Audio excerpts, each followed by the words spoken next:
So ayan, 7 a.m. pa nga pero sobrang dami ng tao dito sa may Novaliches, Bagbag Cemetery nga guys.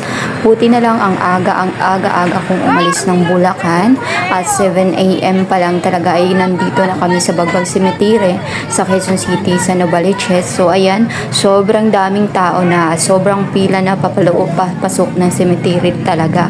Kaya sa mga pupunta rito, so sure ako ngayon kasi November 1, 7 a.m. sobrang dami ng tao talaga sa loob at pila na talaga rito. Ayan guys, kung makikita nyo guys, sobrang haba na ng pila guys. So nandyan pa rin yung mga senior citizen. Actually ano rin sila, priority naman, pero talagang sobrang taas ng pila guys. Pero secure naman kasi maraming nagbabantay. So ano ngayon, ganyan nga ang sitwasyon sa loob guys, is nakapasok na rin ako sa loob para bisitahin yung aking angel guys. Nag-isang angel namin. So ayan, nakapasok na kami. Naghahan na talaga namin.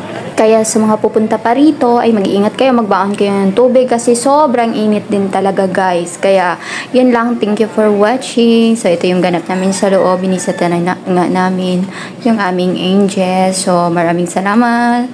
So mag-iingat po kayo at magbaon ng maraming tubig.